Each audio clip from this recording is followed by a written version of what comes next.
Este é indiscutivelmente um lugar histórico, dos mais históricos em Portugal. Estamos em Guimarães e, para lá da sua importância histórica, é também uma área de um enorme valor patrimonial, não só por alguns monumentos excepcionais, mas também pelo conjunto do seu centro histórico. Aliás, tal valeu a classificação ao Centro Histórico de Guimarães em 2001 como Património da Humanidade, uma classificação atribuída por aquele que é o maior, o mais importante organismo internacional dependente da ONU em torno das questões da cultura, do património, da educação e da ciência, a Unesco. Estamos mais precisamente num espaço público, recentemente aberto ao público, que é a Torre da Alfândega. Estamos a falar da única torre que resta da velha muralha que cercava Guimarães.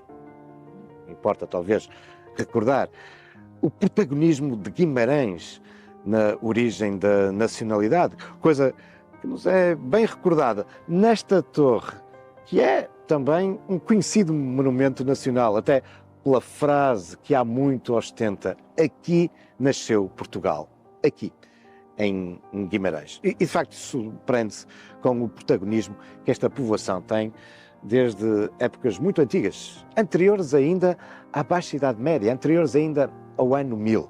Não nos podemos esquecer que estamos nas terras de Vimara-Peres, as terras de Vimaranas. Ainda hoje, os naturais de Guimarães são os vimarenenses. Vimara-Peres e os seus descendentes, que serão os condes portucalenses, dessa primeira história do condado portucalense. Contudo, com a extinção desta família, o rei de Leão acabará por entregar o condado à sua filha, Dona Teresa. E esta é uma história que a maior parte dos telespectadores já conhecem. A história do segundo condado portucalense, com Dona Teresa e o seu filho, Afonso Henriques, que aqui, a partir de Guimarães, de facto, irão alicerçar esse projeto autonómico, independentista, que acabará por dar origem a Portugal. E daí também a importância desta muralha, que em boa parte resulta já de ampliações, amorulhamentos do século XIV. Uma muralha que rodeou essa Guimarães medieval e pós-medieval. E é exatamente esse núcleo antigo dentro desta muralha que nós podemos observar aqui a partir da Torre da Alfândega, mas foi essa área dentro da muralha que a Unesco classificou como Património da Humanidade em 2001. Só que, muito recentemente, essa área viu-se alargada para o lado de fora da muralha. Porquê? Para incluir o quê? Para nos responder a estas questões, vamos ao encontro da arquiteta e vereadora da autarquia de Guimarães, Ana Cotter, que está à nossa espera exatamente aqui, na base da torre.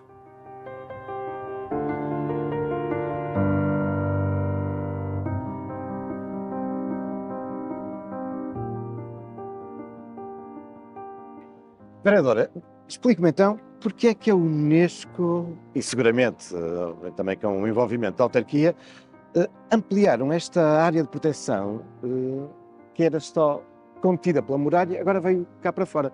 Porquê? O que é que encontramos de especial aqui, do lado de fora da muralha? Bem, contextualizando um pouco, nós, nesta zona já classificada desde 2001, temos a zona do Castelo, temos a Colegiada Nossa Senhora de Oliveira, temos o Burgo Medieval, havia a zona à Cota Alta e a zona à Cota Baixa.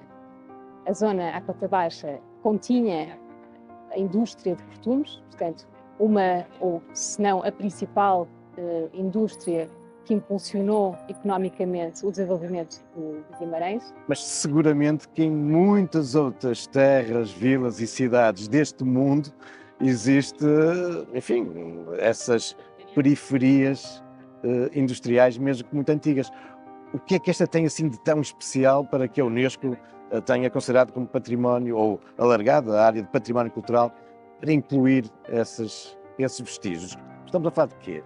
Portanto, aqui estamos a falar desta relação intrínseca que tem com a zona classificada, portanto, que se complementam, e também da autenticidade dos elementos arquitetónicos que ainda conseguimos encontrar relativamente com alguma integridade, passíveis, portanto, de serem valorizados com esta classificação.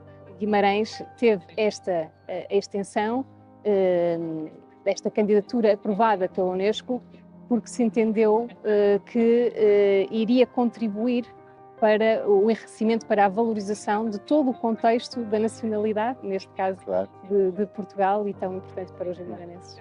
Ou seja, não é só, enfim, esses imóveis notáveis e o conjunto urbano que nos falava, que estava dentro da muralha, mas também aqui do lado de fora.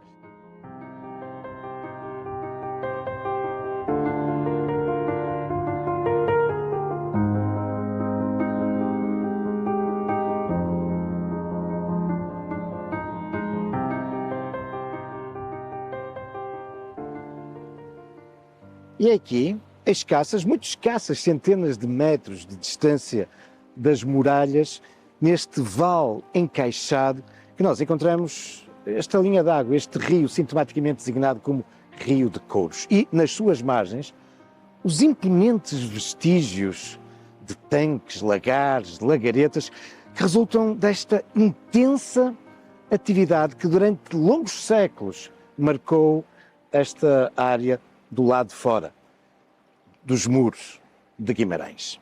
A produção de peles, de couros. E isto resulta com efeito nesta paisagem verdadeiramente surpreendente. São diversos, dezenas de núcleos como este. Na sua totalidade temos aqui larguíssimas centenas destes tanques onde se produziu, de um modo relevante, esta arte. Este saber fazer de transformar as peles dos animais abatidos nos mais diversos utensílios e peças de vestuário relacionadas com o couro. Particularmente na Idade Média, famosos os sapateiros que aproveitavam este couro para produzir esse então bem raro, escasso e valioso que eram os sapatos.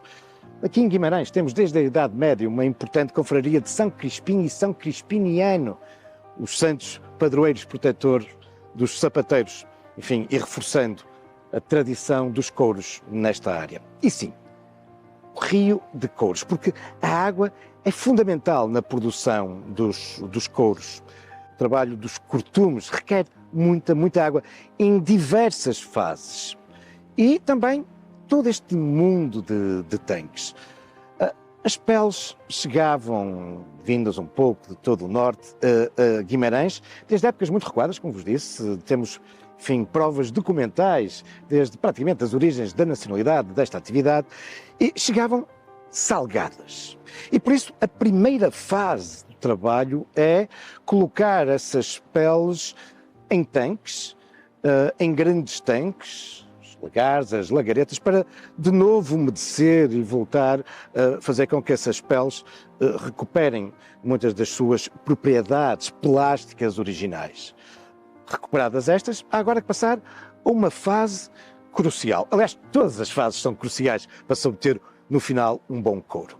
Há agora que retirar os pelos, os restos das carnes que ainda vêm associadas às peles. E por isso, durante longos dias, elas agora são colocadas em tanques com um preparado de cal. E aqui vão ficar imergidas durante muito tempo. Passa-se depois por uma outra fase, que também vai, por vezes, durar várias semanas, para agora retirar a cal e ainda alguns vestígios que possam ter das carnes e dos pelos. É um preparado extremamente ácido. Água quente, e podem perceber como era necessário repetidamente voltar a encher os tanques com água quente, mas água quente e misturada para obter essa acidez com excrementos de pombas e de cães. Por aqui percebemos também que o ambiente associado a esta zona oficinal, artesanal, durante séculos, não era propriamente, do ponto de vista olfativo, dos mais convidativos. Depois desta fase, entrava-se noutra que era fundamental e que estes tanques tão bem nos documentam, que era mergulhar agora das peles, e isto podia durar 3 meses, numa solução que iria garantir que as peles depois não iriam rapidamente apodrecer. Enfim, o segredo que irá conferir às peles, aos couros, a sua longa longevidade. Isso passa por colocar em água o mais limpa possível, mas misturado as peles em sucessivas camadas de peles com casca moída de carvalho alvarinho, que chegava por isso, essas cascas em grande quantidade, aqui a Guimarães para ser colocado nestes tanques. Os mestres, eram os mestres que tinham este saber fazer, que calculavam, dependendo da qualidade da pele, a necessidade de mais ou menos tempo deste processo de curtimento destas peles a curtirem neste preparado. E só depois entraríamos numa outra fase fundamental. Retiradas as peles dos tanques, agora havia que proceder à sua secagem.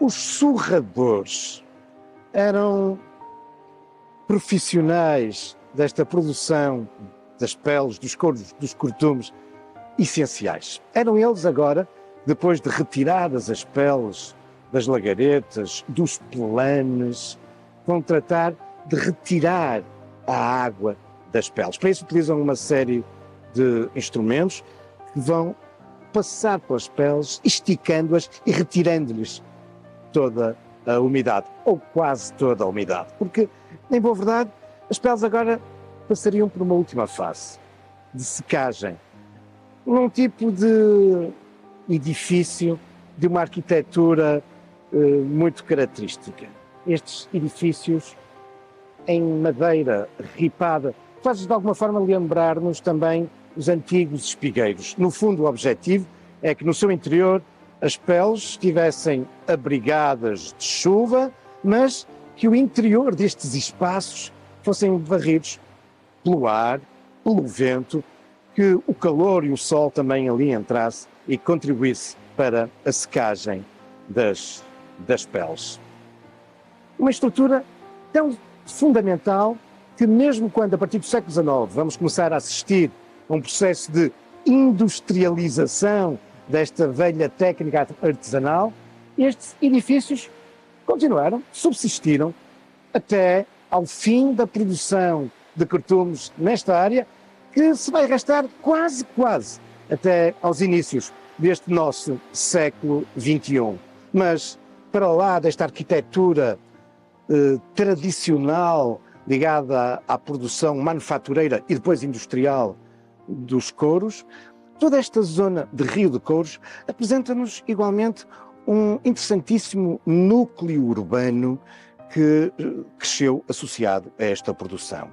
Desde pátios, ilhas, espaços modestos para os operários que aqui trabalhavam, até algumas casas burguesas que percebemos pela largura das suas portas no piso térreo, que se destinavam a armazéns, a lojas, e depois nos pisos superiores com pormenores cuidados nos materiais de construção, nos ferros e noutros motivos decorativos, demonstrando assim também o poder económico de muitos daqueles que exploravam e possuíam estas fábricas e estas unidades de produção de couros.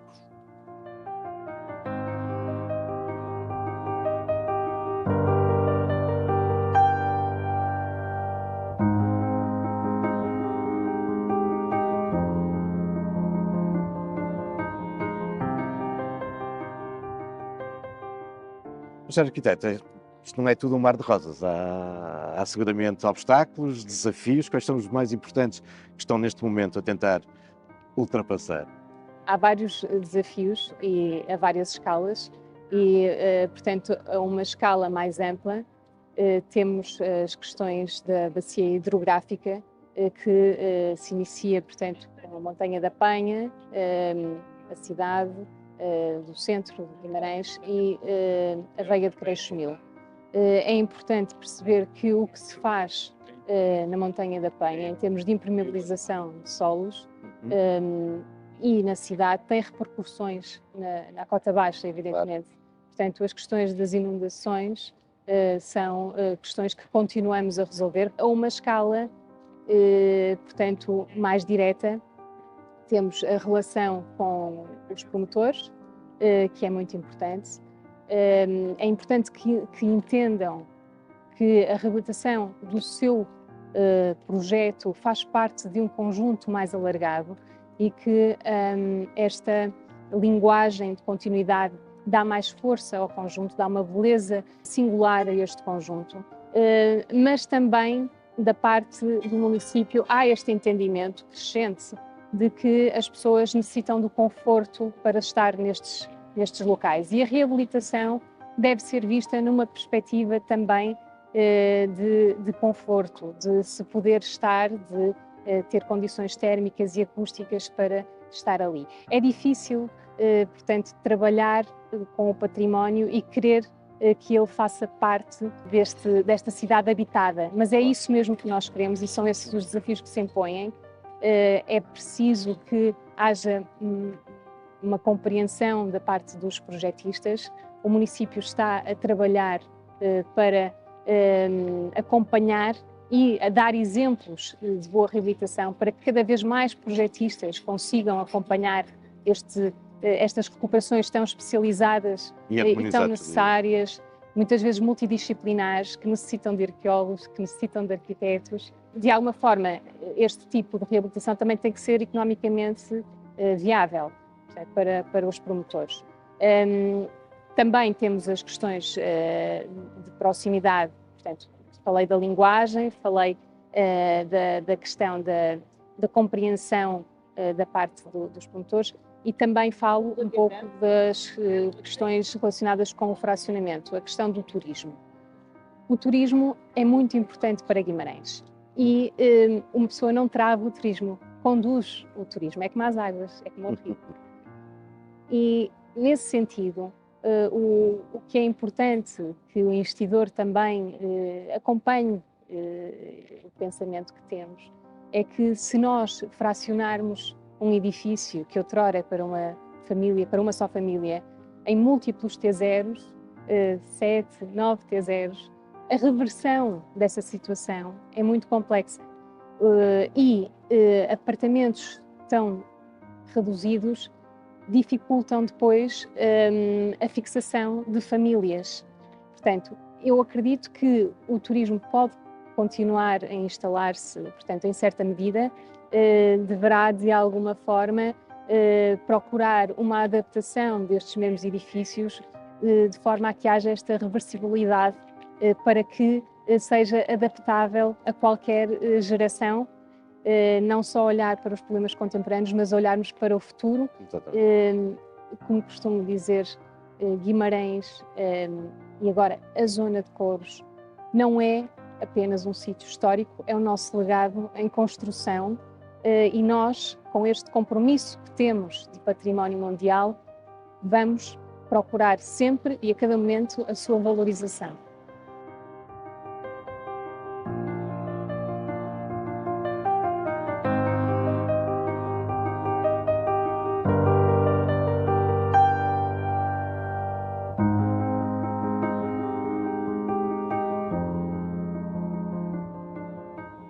Mas, para lá de Rio de Couros, esta zona baixa de Guimarães, exterior à muralha, tem muitos outros motivos de interesse. Espaços históricos, monumentos de valor patrimonial, equipamentos públicos, culturais e de ensino de grande relevância.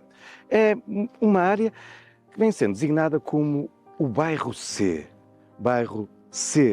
de cultura, de criatividade, também de ciência, de conhecimento e, claro, de comunidade.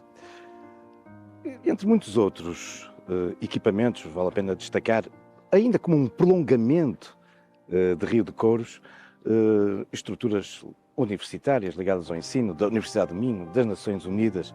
Temos também o histórico Teatro do Jordão, a Casa da Memória de Guimarães, ou aqui, este espaço que se tornou já uma enorme referência cultural, o Centro Internacional de Arte José de Guimarães. A partir de Rio de Couros, a partir das muralhas, de facto, desenvolvem-se vários itinerários, vários percursos, eu diria mesmo vários caminhos, já que estamos a falar do bairro C. E esses serão seguramente motivos para outros factos, também algumas lendas, futuros caminhos da história.